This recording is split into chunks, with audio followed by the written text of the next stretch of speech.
Čavelo s všetkým, zdravím vás pri mojom videu. Natáčam ho hlavne preto, že sa chcem s vami podeliť o tú radosť, ktorú mám, že som si kúpil motorku, teda lepšie povedané skúter. No a vytešujem sa z neho a toto je v podstate moja prvá jazda, ktorú nahrávam. A pôjdeme sa pozrieť do Bobrovca, alebo teda pôjdeme cez Bobrovec smerom na hotel Mních. Keďže som z Liptovského Mikuláša, tak budem chodiť väčšinou tu okolo komína, ako sa povie, a nahrávať väčšinou jazdu na okolitých dedinách. No ale to je úplne jedno, kde idem, ako idem. Cieľ nie je, cieľ je cesta, takže sa vytešujem z toho, že sa môžem takto voziť. Praje nám počasie. Dnes je zaujímavý dátum 29.2.2024. Nie je to zámer, je to len čistá náhoda, hlavne kvôli tomu, že nám svieti slnko, je celkom dobre. No a my to môžeme využiť. Asi by som mal niečo povedať o tomto skútriku, na ktorom sa veziem, ale predtým by som spomenul, že kým som si ho vybral, čo bola úplná náhoda, som mal užší výber a to už bola buď Yamaha X-Max alebo Honda Forza a ešte taká bokovka bol, že Peugeot Satellis 125 kompresor, čo má oficiálne 11 kW, ale on má 15, ale tam ma odradil hlavne ten zadok, výraz, alebo teda ten dizajn toho zadku a to, že majú dosť veľa kilometrov najazdených, takže potom do toho užšieho výberu boli už len tieto dve Honda a Yamaha. No a ako som hľadal, tak náhodou som natrafil práve na tento skúter a to je Kawasaki, čo by mi v živote nenapadlo, že Kawasaki robí skútre, ale robí a je to Kawasaki J125. Je to takisto maxi skúter, je to porovnateľné s týmito dvoma, takže vlastne toto bola taká špička, úzka trojka, po ktorej som vyšiel. No a jednoducho ma tak zaujalo, že som si ho kúpil. Takže jazdím na tomto. Není ich moc, čo som pozeral recenzie, aj málo recenzií bolo, takže môžem potom niekedy natočiť alebo ukázať, ako tá motorka vlastne, alebo teda ten skúter ako vyzerá. Není to žiadny nejak inak výnimočne rozdielný od tých ostatných. Niečo sa neviem, čo ma zaujalo, to bol dizajn, že bol pekne spracovaný, je to tam ten nádych toho športového je citeľný. Má pekný aj predok, aj zadok. Ako celkovo vyzerá dobre, tak preto som si ho kúpil. No a jazdí sa zatiaľ za ňom dobre, veď v podstate len začínam. Ale ide to tak, ako to má ísť, takže neriešim tam zatiaľ nič iné. Jediné, čo mal horšie oproti Forze, to bola spotreba. Neviem, či Forza má papírov nejakých 2,6, 2,8 a tento má 3,2, čiže to je jediný taký parameter, ale to je v podstate zanedbateľné. Takže sa idem vytešovať ďalej na ňom. No a vlastne ideme teraz cez Majtex dole, pôjdeme poza mesto, lebo nerád chodím tady, kde chodiť veľa aut. Ideálne je, alebo teda myslím si, že ideálne je pre motorkára, keď nemá auto ani pred sebou, ani za sebou. A ide si sám veselo. Takže takto isto pôjdem aj ja dnes. Pôjdem preto poza mesto, po ulici Potatranského. No a tí, čo to poznajú, rovno pôjdem po železnicu a potom cez Ondrášov do Bobrovca a hore na Mních. Je to taká čisto jazda, len aby som si to vychutnal. No a pokiaľ bude aj zajtra pekne, tak pôjdem určite aj zajtra. Takže budem sa snažiť na tom chodiť čo najviac. A už sa normálne teším na leto a na otvorenie sezóny a tak ďalej, takže uvidím, čo bude ďalej. Ďalšia taká dilema, keď si kúpite motorku alebo skúter, to je jedno a chcete začať nahrávať nejaké video, tak ide o to, že čím a ako. A samozrejme každého nenapadne GoPročku na prilbu a ideme. Možno je toto najjednoduchšie, ale keď máte dobrý telefón s dobrým foťákom, prečo by som mal ísť do GoPročka, tak som skúsil nahrávať cez telefón. Má to svoje také úskalia. Jednak, že tu nevidíte, čo nahrávate, takže vlastne mám to pripevnené o bundu, o krk, preto je to také, že je to trošku napravo natočené, ale jednoducho nechcelo sa mi investovať zase do GoPročka kvôli tomu, aby som si to nahrával, keď máte telefón, ktorý môžete na toto nahrávanie využiť. Tak preto je to možno také trošku také zábery, aké sú. Možno to časom vyladím nejako, že to bude lepšie z lepšieho úhla. Ale keďže foťaky sú na jednej strane na tom telefóne, tak vždycky to bude buď na ľavo alebo na pravú platu, ako ho dáte. Uvidím, či sa to bude nejak vycentrovať. A ako to ďalej pôjde. No na to, že to je prvá jazda, tak je to celkom v pohode. Úplne parádne sa ide. Ono to aj to počasie asi umocňuje ten pocit alebo ten zážitok z tej jazdy. Tak uvidíme, ako to pôjde ďalej. Vždy, keď si sadá na tú motorku, alebo vždy, je toto vlastne prvá jazda, takže s takým rešpektom a s takou niekde vzadu vám hovorí, dávaj si pozor, lebo tu sa chyby neodpúšťajú, hej, takže snažím sa na to myslieť stále niekde v podvedomí, že aj keby už bola, neviem, ako tá motorka skrotená, alebo ten skúter, tak nikdy nie ste vy ten, ktorý vyhráte v akomkoľvek súboji, teda aspoň si to myslím, že nie. Tak preto idem akože opatrne, nejdem nejako sa ani blázniť, ani nič. Skúšal som, že koľko tá motorka ide v pohode, ide 110, dá toľko, nemám problém s tým, len to už je aj riadne fúka vietor, aj celkovo je to také už do pohodu. Ja si myslím, že toto je ideál tak na tých 90 stávané tieto skútriky. Ale keď niekto má závodného ducha, tak si to skúsi, čo to dá. Ono je to v podstate stávané na to, že to prežije tá motorka aj s vami, ale to už je také trápenie, ako keď si to chcete užívať, tak je to tak ideál do tých 90, si myslím ja. Možno nás toho niekto vyvedie, že to je blbosť. No a čo sa týka toho spracovania tohto konkrétneho skútra, tak je to celkom také všetko máte po ruke, ale to je asi na všetkých skútroch rovnaké, to by som zase nechcel nejako porovnávať, že ten má to, ten má hento, asi to je rovnako nastavené, to je už nejaký štandard. Takže máte všetko po ruke, od svetiel, smeroviek, čo ja viem, klaxonu, štartovania, vypínania. Je to kúpa, akože to je parádna vec. Keď si to predstavím, že kedysi, keď sa museli motorky nakopávať a nechcelo to nakopnúť a ja neviem čo všetko, toto si len sadnete a idete, takže to je úplná paráda, balada. Veľkosť toho je tiež úžasná, ako to cítite, tú hmotnosť tej motorky, že to držíte v ruke. Dosť ťažký stroj. Neviem, či 185 kg nepíšu na tejto. Priestoru je dosť aj pod sedačkou, takže tam zmestíte dve príľuby, ale to môžem asi potom, keď to budem nahrávať, tak vám to potom poukazujem bližšie, lebo to takto rozprávať asi nemá moc veľký význam.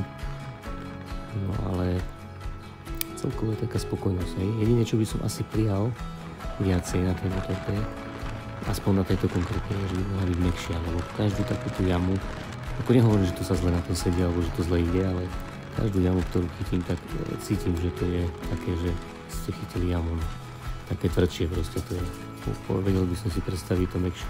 Možno takto sú skútre ladené, neviem. Možno by som mal poskúšať viacej a som zistil, že to vôbec nie je až také zlé, ale mohli by to robiť mäkšie asi. Ale to je len môj názor, subjektívne, neviem to posúdiť objektívne. No a takto si ideme pomaly cez Ondrážku. No a tu pôjdeme doprava smer Bobrovec. No a potom hore, no tí, čo to poznajú, tak vedia presne, kde sa tam ide, ale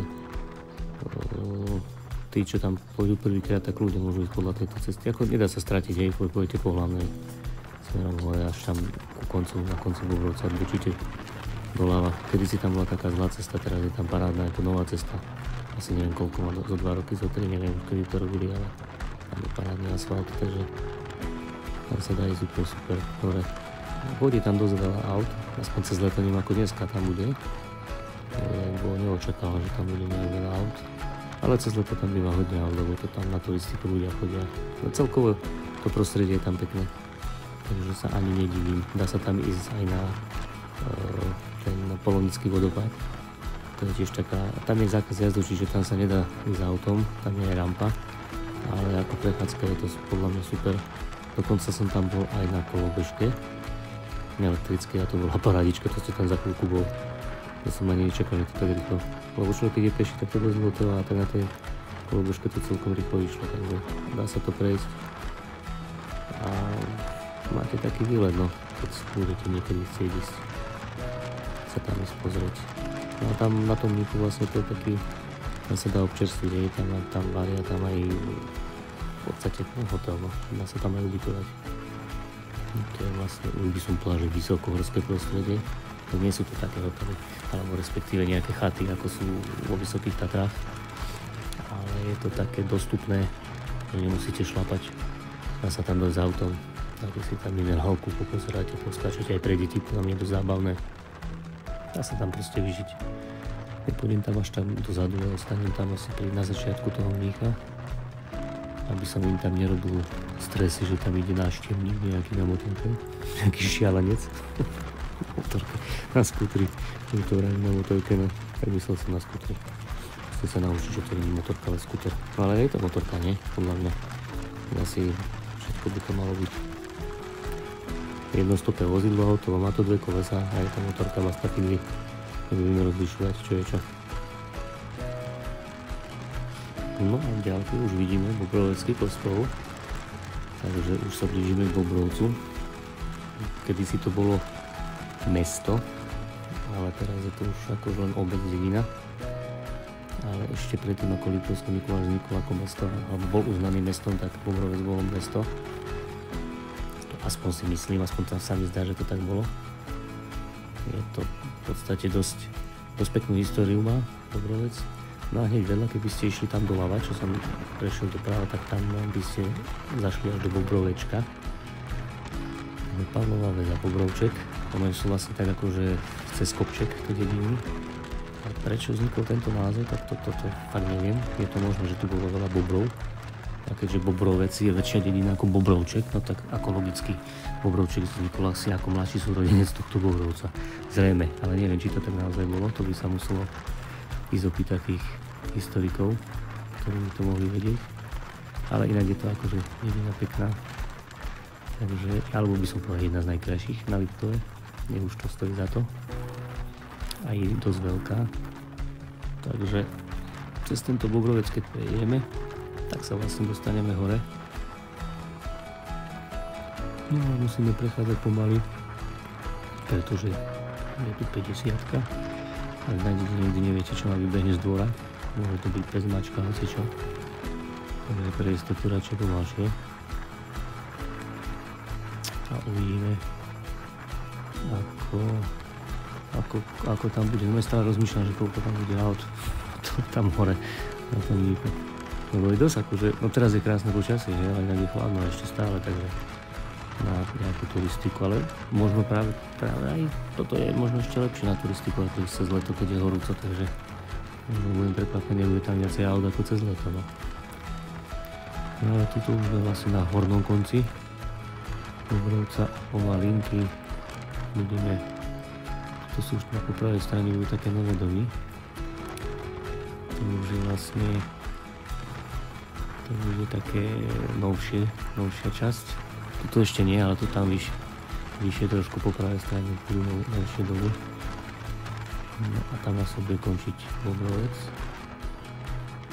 A tam bude trošku ďalej križovatka, no ja to uvidíme. Neviem, čo tu dopredu správam, však to môžeme vidieť potom už v Kovrháli. A tam vlastne nepôjdeme doprava, pôjdeme doľava. Na tú relatívne dobrú cestu. A tak ono, cesta je aj tu na celkom dobrá. A toto je najlepšie, že tu nechodí veľa aut momentálne, čiže som tu skoro sám. Ono je aj taký čas, hej. Je asi 11:20, takže tu sa teraz celkom dobre ide, že není nejako extrémne veľa aut. Lebo aspoň ja to nemusím, keď ide predo mňa auto, za mňa auto. Ešte predo mňa sa dá, ale keď ide za mňa, neviete, čo vám spraví. Nechce vás obehnúť, váha, potom zrazu vás začne obiehať a vy sa zlaknete, že čo to vymýšľa. Takže ideálne je to takto bez aut. Asi to je úplne najlepšie, čo môže byť, keď nevidíte žiadne auto ani pred sebou, ani za sebou. A vychutnávate si čisto len tú prírodu, ten výhľad. Keď vidíte zasnežené vrcholčeky, no, to je pekné. Naozaj, že sa dá na čo pozerať. No a tuto je tá nová časť. Taká, hej. No a tu odbočíme doľava, hej. Tam. A tuto sa vlastne dostávame už na takú úzkú cestu.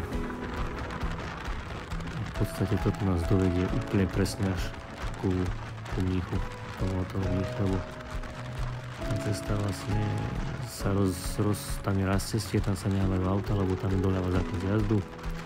V podstate potom aj tam rovno, keby ste chceli ísť, tam je tiež zákaz jazdu a doprava to ide priamo k tomu hotelu, takže tam nemáte kde zabúdiť. Takže je to vlastne cesta medzi, tu teraz nie sú listy na stromoch, je to také smutné, lebo je jar. V podstate ešte ani nie je poriadna jar, ale už to začína. Aspoň, že sneh není, to je dôležité. No a teraz to vyzerá také trošku smutnejšie, hej. Ono je vždy krajšie, keď je leto. Že tá tráva je zelená, tie stromy majú listy. Také trošku iné je to. Ale zase není vidno na končiach len tak pekný sneh, je také čiapočky biele. To tiež má svoje čaro. No a pomaly sa vlastne dostávame už na koniec našej cesty. A ani neviem zhruba koľko to je kilometrov, čo som išiel, no z toho asi od Ondrašov to píše 7 kilometrov sem na Mních. A cez mesto je možno tiež nejakých 7, možno 14 kilometrov. Je to celkovo. Takže to nie je nejako ani ďaleko. To je taká vychádzka, taká pohodová cestička. A toto je to, že to nie je nič. Hej, že to nemyslím, že nič, ale že to nie sú ani auta, no sú tu pár ľudí, ale to je nič. To je proste úplne pecka tu nájsť. A keď je takéto počasie, tak to človek musí využiť. Aj sem na motorke je paráda. Takže toto je vlastne v podstate moja prvá taká oficiálna jazda. Myslím, že aj tento model je celkovo, takže ak sa to dá povedať, že je zahájená sezóna v roku 2024. Aj keď oficiálne prvá míľa býva v máji, prvý víkend májový, takže vtedy sa to oficiálne otvára, ale ja samozrejme, že motorkári nebudú čakať do mája, lebo keď počasie dovolí, tak pôjdu aj v januári von. A to môžem potvrdiť, lebo ja som vlastne 31. januára kupoval tento skútrik a išiel som na ňom zhruba 30 km, kde som ho nehal v garáži na chalupe, no a potom som ho zase, keď bolo pekné počasie, vo februári viezol domov, takže to bolo nejakých 140 km, ale bola to zábava, hej, ako keď máte pekné počasie, jedno, že aj zima, keď sa naobliekate poriadne, tak je to super. Takže to bola taká prvá cesta, no ale oficiálna cesta, ktorú natáčam, je táto, takže preto vravím, že otvorenie sezóny je dnes pre mňa na tento rok. A uvidím, čo sa mi všetko podarí vidieť, ponatáčať. No a my sme vlastne v cieli našom. A toto je vlastne hotel Mních. A tu je ten Mních. Toto je Mních. A vlastne toto je Kawasaki J125, ktorá je tu odstavená a na ktorej pôjde za chvíľku domov.